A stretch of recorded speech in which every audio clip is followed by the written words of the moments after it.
Et on se retrouve aujourd'hui sur le BTC face au dollar qui nous montre un potentiel aussi très important. On va l'analyser ensemble, vous le savez, mais d'ailleurs, on va surtout parler des divergences aujourd'hui parce qu'il y en a dans tous les sens. Des divergences qui, du coup, vous l'aurez compris, invitent à un cours montant et non pas qui devrait baisser. On va regarder comment est-ce que ceci va s'exprimer parce que du coup, si ce que je lis à l'écran est bel et bien avéré et que c'est entre guillemets la bonne figure que l'on va analyser aujourd'hui ensemble, le pump à venir va être monstrueux et les petits 64 000 dollars qu'on a connus, eh bien on pourra vite leur dire bye bye et direction 70 000, 80 000, plus et plus et plus et plus dans nos plus beaux rêves. Malgré tout, tout ça sera, vous le savez très bien, analysé, mais juste après la nouvelle toute petite intro.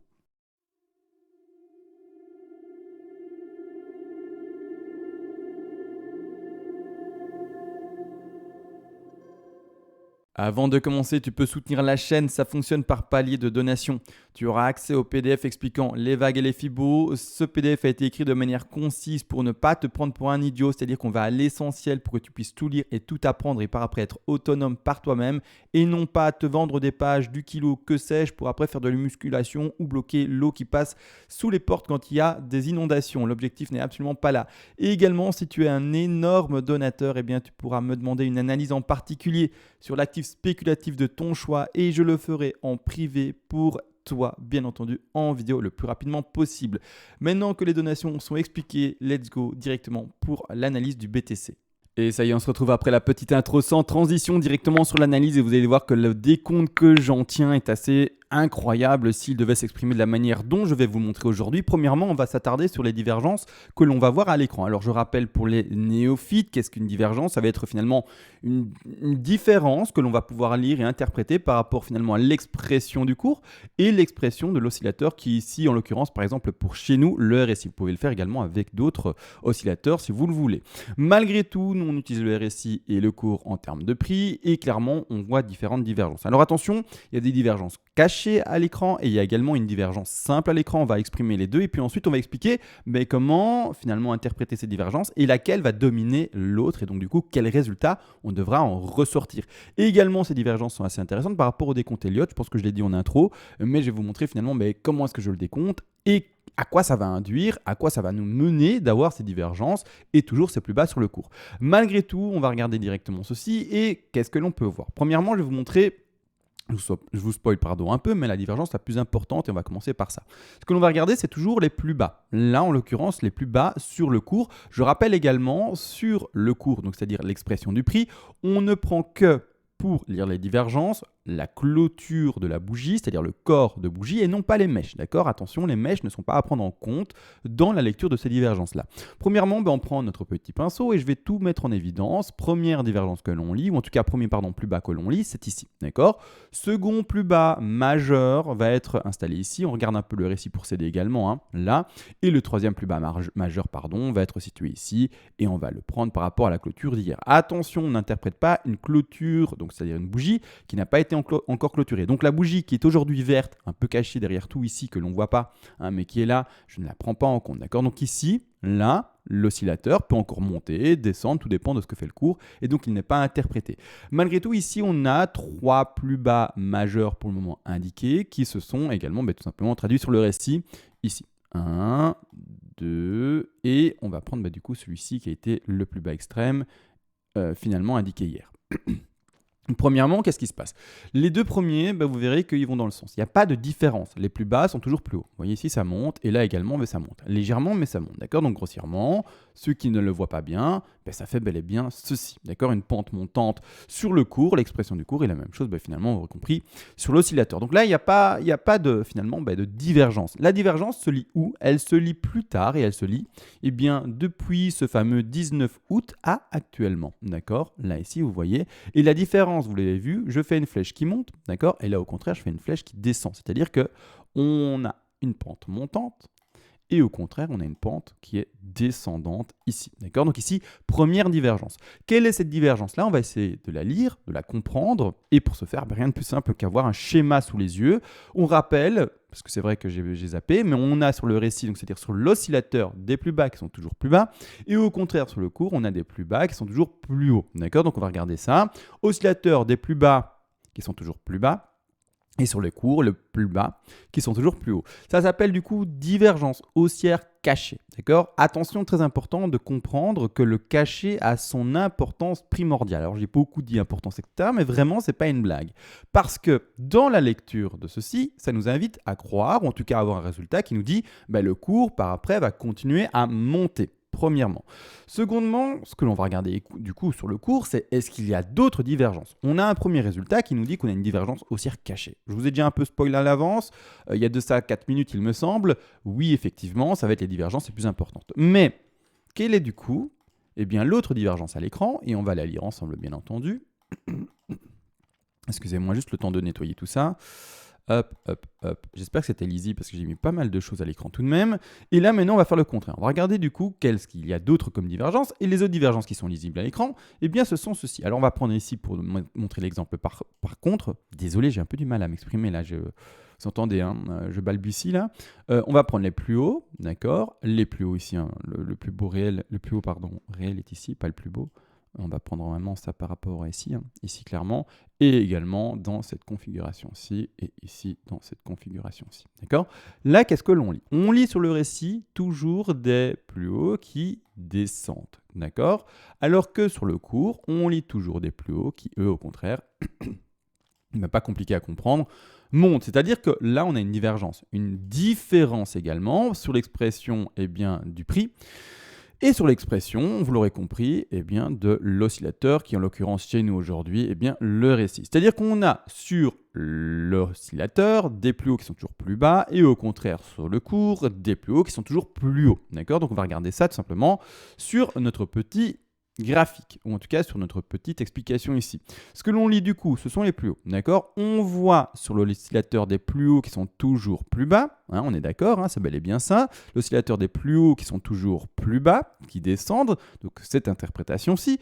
Et au contraire, on a toujours des plus hauts sur l'expression du prix, donc c'est-à-dire sur le graphique même du prix, des plus hauts qui sont toujours plus hauts. Ça s'appelle une divergence baissière. Donc ici, on a deux résultats. On a à la fois la divergence haussière cachée et également la divergence baissière, laquelle est à prendre en compte, toujours prendre en compte la cachée, d'accord ? Si vous lisez, par exemple, aujourd'hui, on a la chance d'avoir deux divergences, une cachée et une simple, ça sera la cachée qui va prédominer sur la simple. C'est la même chose dans toutes les interprétations. Si au contraire, on avait eu une divergence haussière simple et une divergence baissière cachée, ce serait la cachée qui aurait dû être dominante et du coup, la divergence haussière, on l'aurait mise de côté dans cette interprétation-là. Donc ici, qu'est-ce qui va se passer ? Pas compliqué. On va mettre de côté la divergence simple qui est baissière et on va prendre au contraire la divergence haussière qui est, elle, vous l'aurez compris, cachée. De ce fait, je vais de nouveau retirer ici, si j'arrive à le faire en 3 secondes, boum, boum, boum, boum, ça a été fait. De ce fait, on va retirer tout ceci et on va interpréter ceci comme au contraire une bonne nouvelle, c'est-à-dire qu'on va avoir l'opportunité de voir un cours continuer dans sa pente montante, si je peux vraiment dire ça comme ça. Donc finalement, dans son ascension. Par contre, qu'est-ce que ça va changer par rapport au décompte Elliott ? J'ai essayé de voir différentes choses dessus. Vous avez vu, j'ai lu aussi les commentaires, pas mal de personnes qui finalement se triturent un peu les méninges. Tout à fait normal parce que la configuration n'est pas simple et le graphique n'est pas simple depuis un bon moment. Mais c'est-à-dire que personnellement, j'arrête toujours et encore mon top de 1 en bleu, d'accord ? Donc c'est un petit degré, je rappelle, il y a vraiment des degrés beaucoup plus grands, mais ici je vais remettre du coup un degré qui est un peu lisible tout de même, et je vais mettre ici ceci comme ça. Donc ma top de 1, je l'arrête là. J'ai mes 5 premières vagues qui sont propres. Par après, j'ai essayé de décompter ça peut-être en une leading diagonale, qui sait, d'accord ? Leading ou ending ou quoi que ce soit. Essayer de voir dans quel contexte on peut rentrer ça. Je n'y arrive pas, dans les degrés chaque fois plus petits, j'ai malheureusement des flats qui s'intègrent dans le décompte, des choses comme ça, et on ne retrouve pas des flats ou des WXY ou des choses comme ça dans un sous-décompte d'une leading ou d'une ending. À partir de ce moment-là, où je n'arrive pas personnellement à trouver un décompte qui ne contient pas de sous-flat ou de choses comme ça, je ne rentre pas dans l'hypothèse d'une leading ou d'une ending diagonale. De ce fait, j'arrête toujours encore une fois ma une en bleu dans cette zone-là et tout ceci, c'est-à-dire tout ce qui s'étale depuis le 1er août, c'est-à-dire que finalement ça fait un mois. Un mois pile poil parce que demain on est en septembre, tout simplement c'est une figure de consolidation, c'est une figure finalement de correction du mouvement haussier. Alors vous allez me dire, mais CMA, tu comprends bien, tu es en train de nous dire que c'est un mouvement haussier qui se fait corriger. Malgré tout, il continue à monter. C'est que la pression haussière, donc c'est-à-dire la pression acheteuse, est énorme. C'est ce qu'on exprime dans ces cas de figure-là par une flat en étendue, par exemple, une flat en running ou d'autres choses. Okay, c'est vraiment des flats qui permettent, et c'est-à-dire des constructions de figures qui permettent de passer au-dessus, finalement, des plus bas qu'il a fait par rapport à sa construction qui est pourtant normalement baissière, d'accord? Donc clairement, en fait, ce qu'on va lire, c'est quelque chose qui doit faire ceci, d'accord? Mais qui n'y parvient pas, commence son ascension ou sa descente, pardon, mais qui, eh bien, en fait, se fait vite avoir, hein, c'est-à-dire par la pression acheteuse, et qui, malheureusement pour les bears, ne parvient pas à aller plus bas. Donc ici, qu'est-ce que l'on peut lire? Pour ma part, vis-à-vis, je vous le dis tout de suite, de ce fameux RSI, parce que le RSI, vous le savez, rentre également en compte dans la construction des vagues, mon top de 1 qui s'indique ici, d'accord? Et ensuite par après, tout simplement, je vois mon bas de 2. Bas de 2 qui est en train de se construire actuellement. On va le laisser tout simplement se faire parce que je vous le dis, les comptes est très compliqué et on est au même stade de prix depuis maintenant plus d'une semaine, c'est-à-dire depuis ici le 21 août, de quasi 10 jours et même pour dire 10 jours, on est au même prix. Donc voilà, il ne se passe pas grand-chose. C'est comme toujours, j'ai continué à prendre mes vacances parce qu'on est encore en août. En septembre, je me suis dit, allez, en septembre, on va peut-être commencer à devenir plus sérieux parce que c'est vrai que les gens rentrent de vacances et ils sont déjà plus disponibles. Et le soleil se fait de moins en moins finalement également connaître. Malgré tout, là, moi, mon décompte top 1 et j'attends de voir où sera le plus bas pour installer enfin ce bas de 2. Pour ma part, ça devrait encore légèrement normalement corriger vers le bas, mais pas non plus de manière faramineuse. Je ne m'attends pas à ce qu'on fasse par exemple un nouveau plus bas. Je suis vraiment dans une configuration haussière, donc on attend vraiment l'expression de cette figure-là. Ce qui me gêne légèrement, bien entendu, c'est, et pour pas mal, vous le savez, ceux qui travaillaient le graphique sur vos propres graphiques, c'est-à-dire qu'on a une extension de retracement ici par rapport à la sous-figure qui serait énorme, qui aurait été chercher les 261,8. C'est pas du tout conventionnel, d'accord? C'est pas du tout conventionnel. Maintenant, je préfère le rappeler, quand on a des bull runs comme les cryptos peuvent nous le faire, clairement, c'est tout à fait des choses envisageables et que l'on ne doit pas rejeter, d'accord? C'est-à-dire qu'on peut très bien se dire, on part en ABC, on le sait, donc ABC, on le sait, c'est vraiment pas conventionnel, c'est pas du tout ce que l'on doit privilégier, mais vis-à-vis du décompte haussier, c'est ce que l'on voit. Et vis-à-vis de ce que l'on a pu déjà vivre par le passé, je vous le dis, ce pump qu'on a eu depuis les 3000 jusqu'aux 64 000, c'est assez incroyable. Et si on devait maintenant péter et aller plus haut, mais clairement, on reconnaîtra quelque chose de peut-être encore plus fort. C'est la même chose. À chaque fois, on est étonné par rapport à l'intensité haussière. Quand on était ici en 2017, pour ceux qui l'ont vécu, on était étonné de ceci. Pour ceux qui viennent de vivre ceci, vous êtes tous étonnés de voir comme on a pété facilement les 19 000 finalement. 19 000, 20 000 pour le dernier top de 2017-2018. On se rappelle, fin 2017 et puis 2018, début 2018 crash. Maintenant, on est déjà aux 64 000. Donc ici, c'est-à-dire que si on prend vraiment notre souffle et qu'on veut pumper, finalement, ces fameux 64 000 vont potentiellement, parce qu'on ne lit pas l'avenir, et donc je ne vais pas dire vont se faire, mais vont potentiellement se faire exploser comme les cryptos savent le faire souvent. Donc là maintenant, comme je le dis, moi je rentre dans un cycle déjà très haussier jusqu'à infirmation, c'est-à-dire l'annulation possible de ce décompte haussier. Pour le moment, ce n'est pas le cas. Pour le moment, on rentre dans une perspective haussière tout à fait potentielle. Et je vous montre ici à l'écran, du coup, une figure qui est très, très, très bullish, extrêmement bull, avec une extension folle sur notre B. Le fait d'aller chercher maintenant une petite C et puis pumper par après. C'est vrai, je préfère être transparent avec vous, c'est rare, d'accord? Mais on doit parfois accepter ces choses-là dans un décompte. De toute manière, vis-à-vis de ce décompte-là, les trades ne sont pas simples à prendre parce que quand on est sur un mur et qu'on espère un retracement classique, par exemple, pourquoi je recale sur la gauche? Parce que je montre un mur, du coup. Et quand on est sur un mur et qu'on attend des retracements classiques pour rentrer dans le train, et que ces retracements classiques, c'est-à-dire, par exemple, pour donner un exemple, le retracement d'une 2, c'est que logiquement, donc cette 2 que l'on voit ici en bleu, c'est de logiquement aller rechercher sa zone des 50 à 61,8% de Fibonacci. On le sait, ça n'a pas du tout eu cette expression-là actuellement. Pour le moment, l'expression de cette 2 que l'on voit en bleu, ici un petit décalage, excusez-moi, hop, je fais ça proprement, a été cherché ces 38,2. Donc quelque chose d'extrêmement faible. La zone classique d'un retracement 2, c'est 50 à 61,8. D'accord? Je me demande si j'ai même pas mis à droite un petit rectangle. Ah non, là c'est autre chose. C'est un rectangle pour un degré plus supérieur. Donc c'est ici. Mais du coup, on n'a pas été dans cette zone d'achat.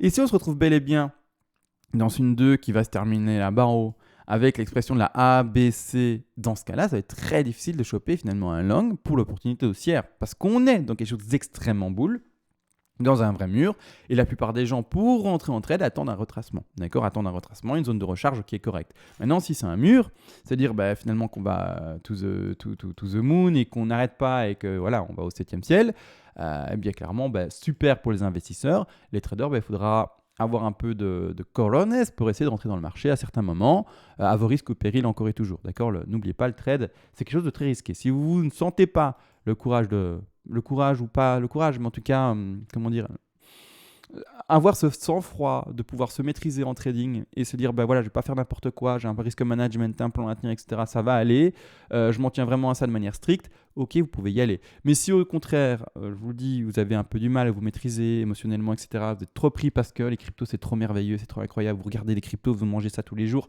peut-être que c'est pas pour vous du coup, parce que vous allez vite vous faire prendre au jeu et vous faire avoir. Donc attendez, descendez, refroidissez-vous et peut-être lancez-vous dans le trade. Autrement, c'est-à-dire que vous êtes investisseur, si vous n'êtes pas trader, et à ce moment-là, si ça pump et que ça va to go, voilà, vous avez compris, 60 000, 70 000, 80 000, et que sais-je, pour pas exagérer, aujourd'hui en tout cas, eh bien votre portefeuille, ça sera joli, quoi. Donc n'oubliez pas, vendez pas vos cryptos, sauf si vous avez atteint votre objectif, d'accord? N'oubliez pas de ça, c'est-à-dire que quand vous rentrez dans un marché, il vous faut un objectif, il vous faut, c'est-à-dire, je sais pas, un retour sur investissement déterminé, un laps de temps à attendre, il vous faut en tout cas un objectif. Si vous ne l'avez pas atteint, je ne vois pas pourquoi vous sortiriez des cryptos, d'accord? Sauf si vous croyez que les cryptos c'est mort et du coup vous dites c'est mort. En fait, 64 000 c'était le top du BTC à vie, à tout jamais, et maintenant on va osciller entre les 30 000 et 15 000 dollars à vie. Qui sait, d'accord? Pourquoi pas? Mais au contraire, si vous croyez en la continuité de la hausse du BTC à l'avenir, sortez pas du marché tant que vous n'avez pas atteint votre finalement retour sur investissement attendu, ou en tout cas un objectif qui vous plaît réellement, d'accord? Sortez pas prématurément, c'est l'investissement long terme normalement. Après, on ne parle pas d'investissement plus court terme, etc. C'était un autre propos. Maintenant, du coup, vous avez vu mon décompte que j'essaie de tenir pour le moment avec vous, c'est-à-dire finalement une énorme flat. Hein. On attend l'expression et la fin de cette C. On verra demain peut-être. Si j'en fais d'ailleurs une vidéo, comment s'écrit cette A, B, C en flat en des time frames plus petites. En attendant, on est haussier. Pour le moment, on est haussier. Je lis des divergences haussières en daily. J'avais dit qu'on a regardé également dans une time frame différente. On va regarder du coup ça également en 3 jours.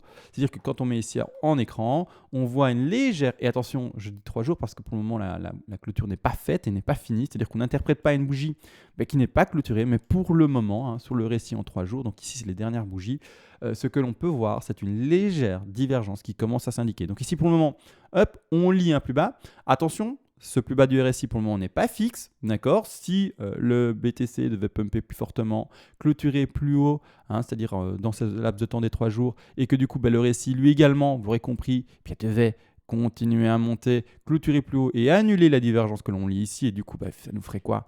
Imaginons que ça clôture à la fin de la flèche ici, parce que ça pump déjà fortement. Imaginons que le BTC monte. Du coup, la divergence n'existe plus. Le récit sera remonté. Cette ligne bleue sera remontée au top de la ligne jaune et on ne lira plus de divergence. D'accord? Donc, attention à ça. Pour le moment, tout de même, en 3 jours, on lit une divergence sur le cours très légère, mais on la lit. D'accord? Donc ici, je vais prendre ce référentiel-là. J'ai un peu du mal parce qu'il y a l'aimant. Ce référentiel-là et celui-ci. D'accord? Pour le moment, on lit bel et bien un cours, c'est-à-dire des plus bas sur le cours qui monte, et au contraire, en daily, en 3 jours, sur le récit, un plus bas qui ne fait que descendre sur le récit. J'ai un peu du mal. Malgré tout, voilà. Bon, ça c'est pour la lecture de récit. Comme je vous l'ai dit, on s'est beaucoup arrêté là-dessus. On va vite regarder également les autres choses, c'est-à-dire Ishimoku rapidement et également les gaps. Alors gap, on va commencer par gap parce que c'est le plus simple entre guillemets. On a enfin été comblé ce premier gap que l'on lit ici, c'est-à-dire entre les 48 000, 49 000 dollars et un peu plus bas. On lisait ici les 46 000 dollars.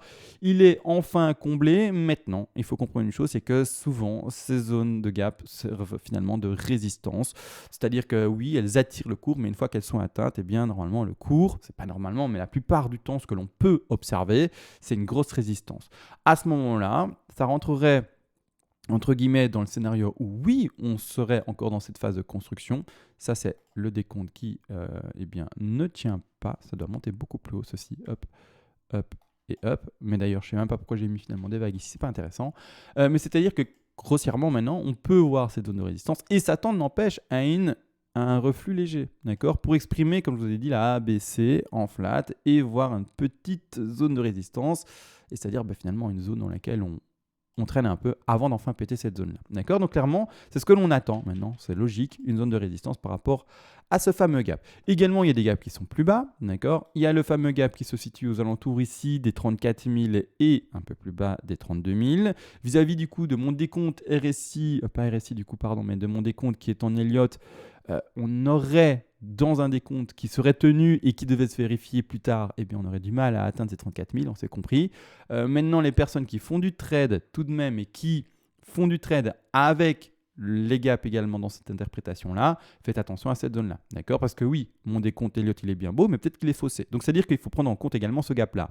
Normalement, du coup, votre stop, si vous êtes assez agressif, ne pourra pas dépasser ce gap-là. Maintenant, si vous ne prenez pas en compte les gaps dans votre style de trade et vous dites non, les gaps, moi je ne prends pas du tout en compte, ne prenez pas en compte ceci et mettez votre stop loss où vous voulez, d'accord? Mais si vous prenez en compte les gaps, vous ne pouvez pas être plus agressif que cela, c'est-à-dire mettre un stop loss aux alentours des 31 970, un peu en dessous du gap qui a été installé ici, d'accord? Gap, pour les néophytes qui ne savent pas du tout, c'est un creux dans le cours. D'accord? C'est un moment où, boum, il y a une différence. Ça a sauté. Vous voyez ici, il n'y a rien. Donc ça, c'est un gap. D'accord? C'est-à-dire que ce que l'on peut faire, si on est vraiment dans l'interprétation pure du gap, c'est-à-dire, hop, on a été combler le gap, qui se situe là. D'accord? On va ensuite combler le second gap, qui se situe ici, et puis après, on pump. D'accord? C'est tout à fait possible. C'est pour ça que je vous le dis. Ceux qui rentrent en trade et qui prennent l'interprétation des gaps en compte dans leur style de trade et dans leur plan de trade, eh bien, votre stop doit être plutôt serré vis-à-vis finalement des plus bas, d'accord, et pas commencer à le mettre aussi haut par rapport finalement serré du coup à votre point d'entrée, d'accord. Je ne sais pas où vous êtes rentré en trade d'ailleurs, mais voilà, faites attention par rapport à ce stop loss parce qu'il y a ce gap là, d'accord, toujours prendre en compte ceci. Maintenant par rapport au gap, c'est dit, il n'y a pas grand chose. Si on pète au contraire du coup ce gap et qu'on continue à pumper, le prochain objectif et c'est-à-dire le prochain gros frein, c'est ce gap ici qui s'est installé aux alentours des 60 000 $. Donc ici, il ne se lit pas bien. Je vais juste bien refaire ça. Et en quel time frame il est lisible? À mon avis, il est lisible en time frame plus petite. C'est ça. Il est lisible. Oups, pas ça. Il est lisible, pardon. Ouais, c'est ça en 4 heures. Donc il y a bel et bien un gap, d'accord. Très difficile à lire, mais il y a bel et bien un gap de là, d'accord, à ici, d'accord. Alors attention, c'est très difficile à lire parce que je vois qu'il y a la mèche là, mais c'est là le vide, d'accord. Vous voyez, c'est pas ici. Là, hop, le vide il est à partir d'ici. D'accord, à partir de ce bas-là, jusque là, d'accord. Et on va même passer en horaire pour le montrer de manière correcte, comme ça tout le monde est d'accord. Voilà, le gap il est là. Donc vraiment de ce top là, 59 975 à ce top là qui se situe à 61 980. D'accord, vous voyez ici. Voilà, ça c'est le vrai gap, la zone rouge, d'accord, de cette façon-là. Là, c'est le vrai gap. Donc, peu importe. Je voulais être précis parce que c'est vrai qu'en daily, même en 4 heures, ça ne se lisait pas très bien et qu'il y aurait peut-être eu des questions dans les commentaires. Donc là, c'est montré et c'est très précis. Le gap est très précis. Maintenant, n'empêche, on va passer du coup sur un autre graphique qui, j'espère, est vide. Super. Et on va regarder vite fait Ishimoku. Il n'y a pas grand-chose à dire. Il reste dans une configuration qui est haussière en daily. C'est-à-dire que la lagging span, et d'ailleurs, je vais le mettre ici rapidement. Je ne pense pas que ça ait été mis. Non, ça n'a pas été mis. Donc, je mets Ishimoku. Eh bien, en référentiel ici à gauche, donc les couleurs sont les références sur le graphique. La lagging span, Shiku span, ça a le même nom, qui est exprimé en blanc, est toujours au-dessus du cours. Ici, c'est un bon signal haussier, premier. Ensuite, on a ici, comme on le voit ici, tout simplement la SSB, qui est également toujours au-dessus du cours. On tient, il n'y a pas de problème non plus. On a également, tout simplement, après la Kijun, qui est également en dessous du cours. Rien comme, finalement, souci là-dessus. Également, donc voilà. Tout est boule vis-à-vis de la lecture en daily. On va regarder rapidement également tout ceci en weekly. Alors en weekly, où est-ce qu'on en est? On repasse enfin sur la Kijun, d'accord, propre, ça c'est très bien. On prend dessus un support pour le moment. On est au-dessus de la SSB, donc on est aussi plutôt boule. Et par contre, on a la lagging Shiku span, encore une fois, ça dépend le nom que vous lui donnez, mais qui pour le moment trouve une zone de résistance qui est exprimée par le cours. C'est-à-dire que là, le gros signal acheteur en weekly, ça sera quand? Ça sera finalement quand la lagging arrivera à clôturer au-dessus de ce fameux cours qui est dessiné par par les bougies. C'est-à-dire que pour le moment, on est en dessous. Hein, vous voyez ici, j'essaye de prendre la ligne blanche voilà, de visible. Pour le moment, on n'a encore jamais, ou en tout cas, on n'a encore jamais eu de clôture au-dessus du cours. Le jour où, et j'essaie de l'exprimer, du coup, ceci, je retire l'aimant, ça me gêne. Ceci, donc j'essaie de voilà, la continuer, fait ceci, hein, pour donner l'exemple, et hop, clôturer là, hein, au-dessus, vous voyez ici. C'est-à-dire que du coup, en fait, le cours, lui aussi va s'exprimer de cette façon. Je voulais faire un copier-coller. Hop, copier-coller, voilà, super. Le cours aura évolué de cette façon-ci également, d'accord. Bien, le signal acheteur, je ne continue pas la Kijun ici, hein, je continue vraiment le cours. À ce moment-là, eh bien, quand on aura la lagin et donc Shikuspan également au-dessus du cours, là, ça sera vert partout, mais vert de chez vert partout, et ça sera un signal acheteur en RSI weekly. Pour le moment, c'est vert déjà en daily. Oui, c'est vert déjà en daily. Donc voilà, à voir comment vous interprétez ça de toute manière dans votre style de trading ou alors également d'investissement. Et pour le moment, tout est bon. On est sur la Tenkan. Voilà, le nuage est vert.